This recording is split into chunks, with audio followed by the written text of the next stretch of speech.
I'm Joanna Coles, Chief Content Officer of The Daily Beast. We are tracking moment by moment, tweet by tweet, Truth Social by Truth Social, the fight between the richest man in the world and the most powerful man in the world. And who has weighed in, ripping Elon Musk's face off, but Steve Bannon. So we're getting straight into it with, of course, the man who is still inside Donald Trump's head, the author, the best-selling author, Michael Wolff.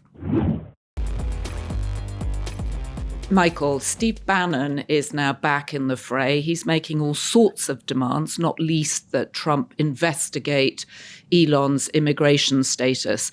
It feels like it's been some time since we've heard of him. What is he doing now? Well, first thing, that's what Steve is doing and has been doing, is looking for ways to get back in the fray. That's kind of his full-time job. I mean, he's running this podcast. He's a podcaster. Aren't we all? Yes. And his podcast, The War Room, is really about looking for ways to remain relevant in Trump world. And he succeeds sometimes because his audience is probably... It's where they all corral around, right? Yeah, it really is the inner circle of MAGA. Did Steve Bannon feel...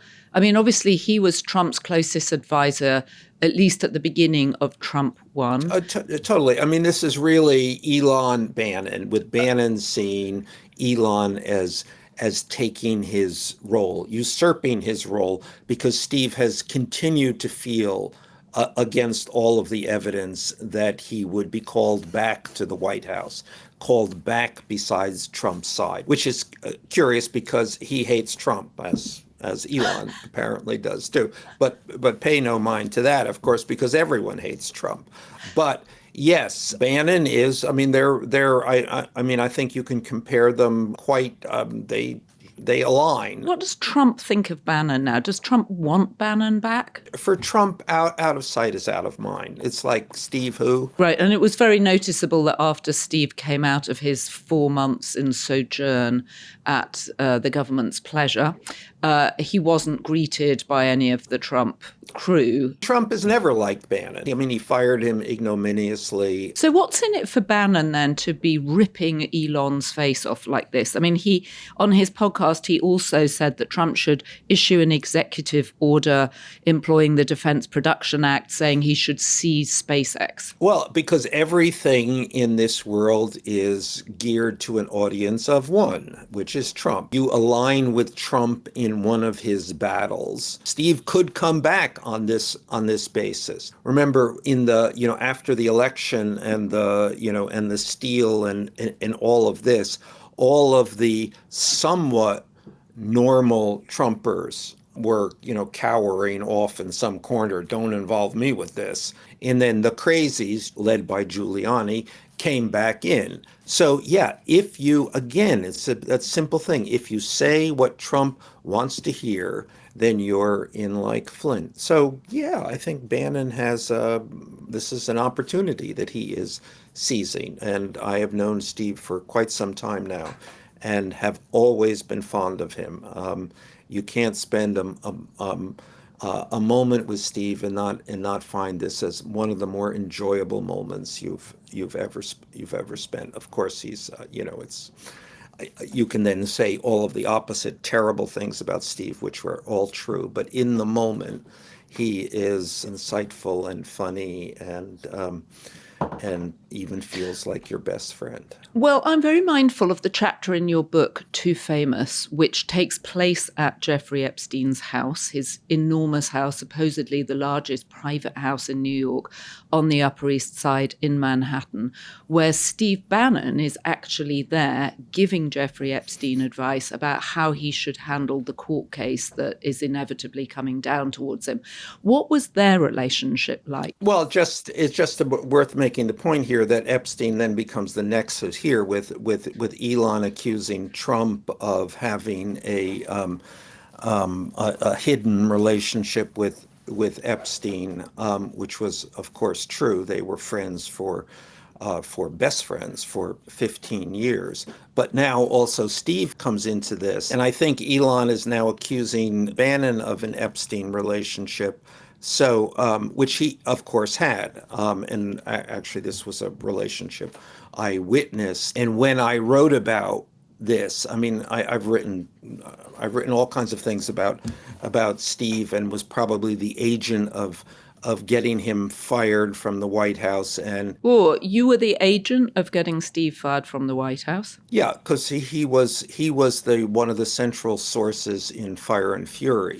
Your first book. Yeah, and that's what on the basis of that, Trump really cast him out of the Trump orbit. So are you and Bannon still on speakers? Well, we're not actually, since I wrote about his relationship with Epstein. So it didn't really bother him that I managed to get him fired from the White House and expelled from Trump world.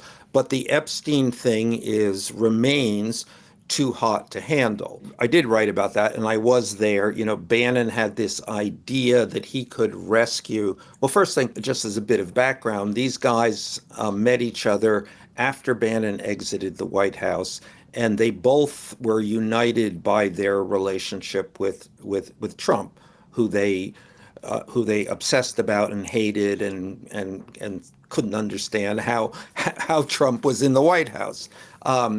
And they would spend hours and hours and hours trying to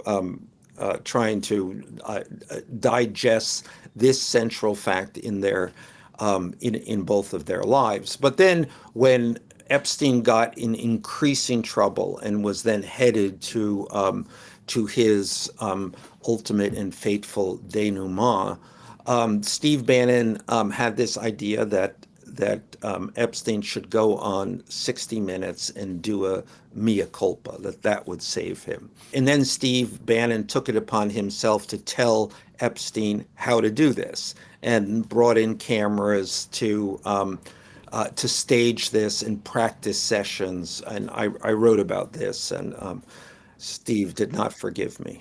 And did Steve take part in the sort of sex with underage girls? I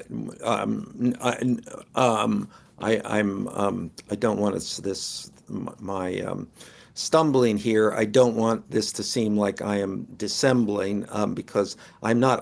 I never saw anybody in Epstein world take part in sex with underage girls, and I certainly did not see Steve. I mean, the only thing I ever saw in the Epstein world was a lot of men talking about, things that men talk about, but not sex, politics, economics, power. Actually, let me say that they talked about power. That was their main, and I would say sole interest. So to me, the Epstein world, I know it gets all of the attention because of the girls, but it was really, to me, a world of men, power. Which is why Bill Gates enjoyed going there. Exactly. Although I think he met a young bridge player at the same time while he was there. So why was Elon throwing Epstein into the mix in his furious tweeting yesterday? Why was it so triggering? Because it seems to have triggered Bannon to go off. Yeah, I think it's one of those mortal things. I mean, among the many mortal arrows that might hit Trump at any time, and there are so many of them, but the Epstein one seems to have a particular poison tip to it. And somehow he's avoided it. Nobody else has avoided Epstein. Everybody else, if the suggestion is that you had a relationship, even an acquaintance with Jeffrey Epstein, that dogs you. Right. It's dogged Bill Gates. Or brings you down. Right. The head of MIT, Alan Dershowitz. Exactly. But not Trump, who arguably, I would say indisputably, has had the closest relationship with Epstein. I mean, they hunted girls together, hunt, I think being the exact right word. They shared Well, you described when you came on the podcast in November and we played some of the Epstein tapes, he talked about the maneuver that they would do where Donald would go in and Epstein would go in, and they would often go in after a woman who was there with a guy, and Donald would start talking to the guy about finance and Jeffrey would sort of siphon the woman off to the side. They actually had a sort of maneuver. Yeah, no, and they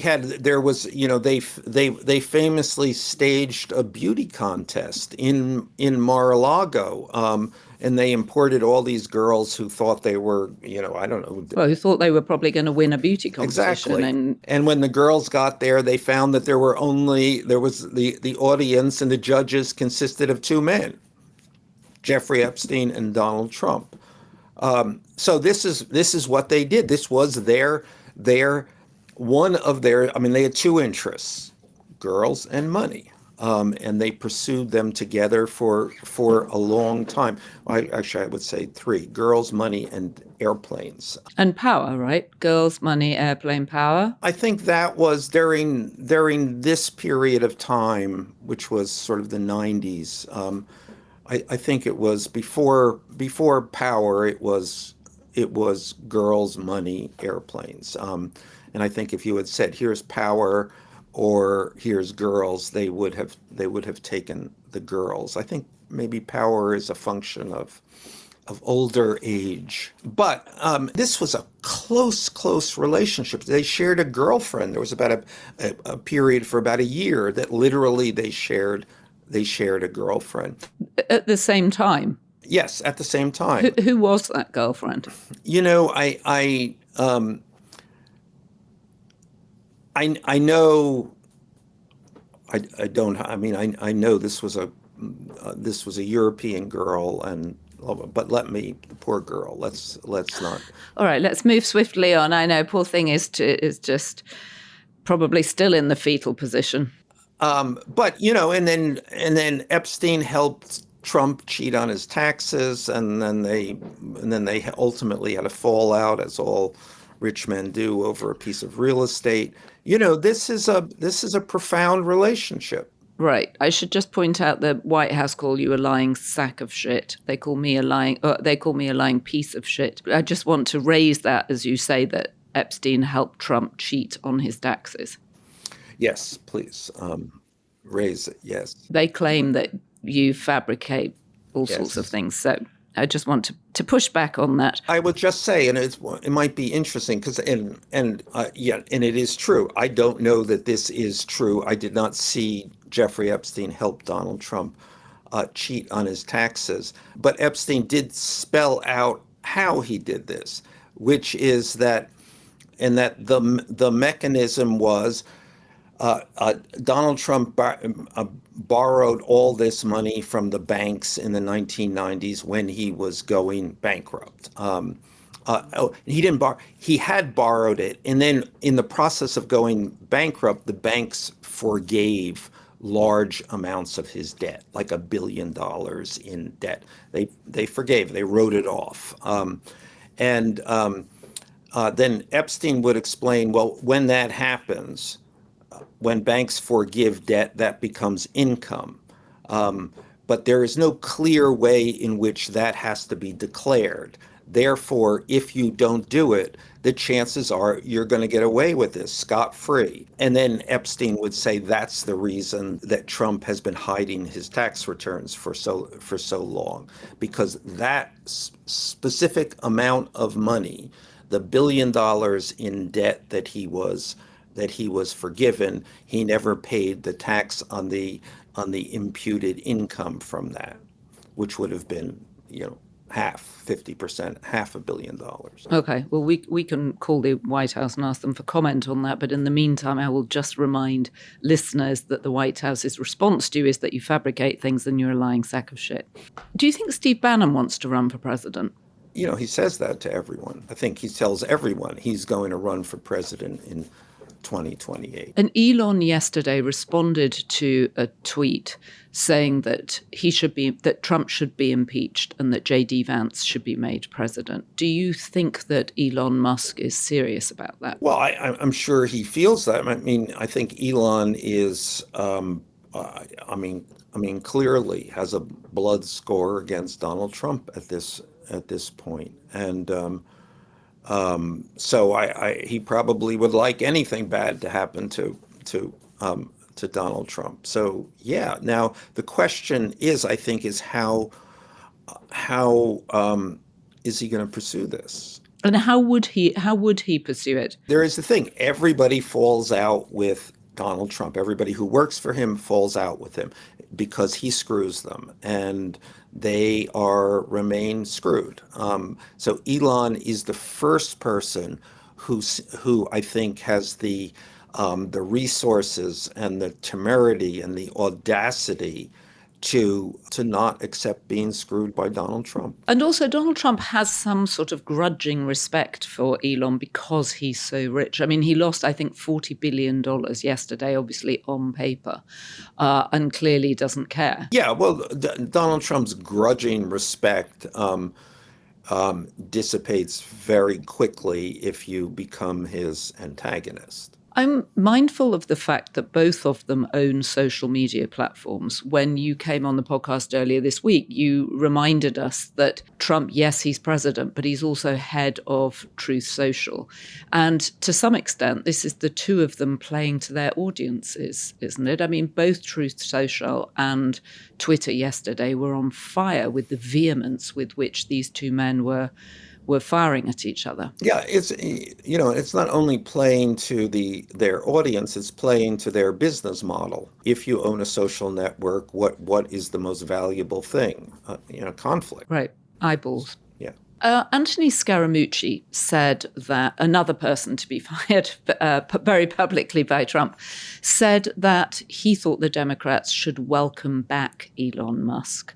At the time, it seemed like a somewhat lateral idea, but now it seems like actually rather a good idea. The contortions of that seem beyond me. Well, what is that thing about your enemy's enemy is your enemy? Well, I can never remember that line, but... Well, that's why I say the contortions. I think, although you can certainly say, Tesla is has a brand problem. Who bought Teslas?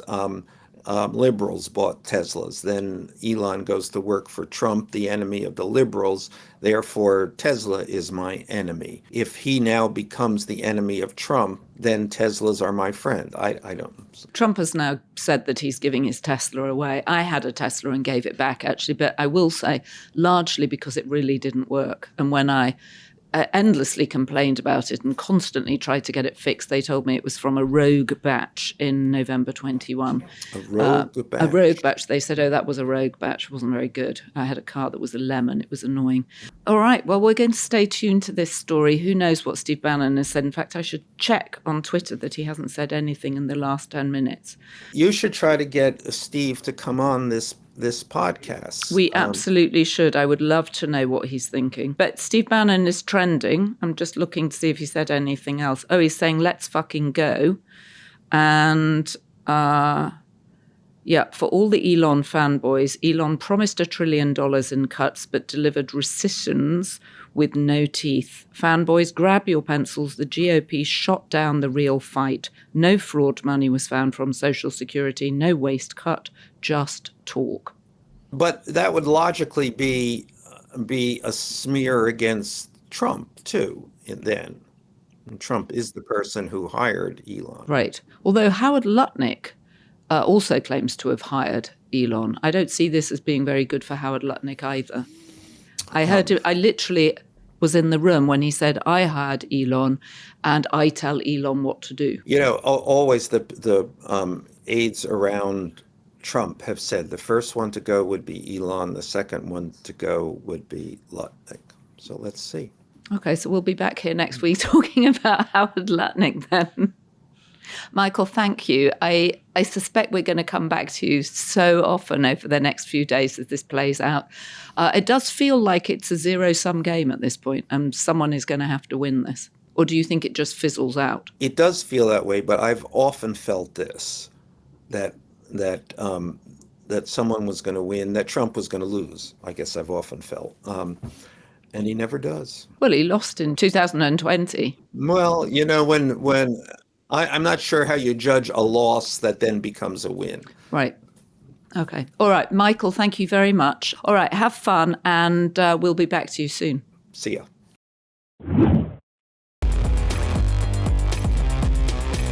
So there you have it, the latest installment on the biggest fight going on right now. And of course, both men, owners of social media platforms, both feeding their audience the red meat of insults. And Steve Bannon now trying to elbow Elon Musk out of the way to resume his place next to Trump's side. We'll be continuing to cover this with Michael. Stay tuned.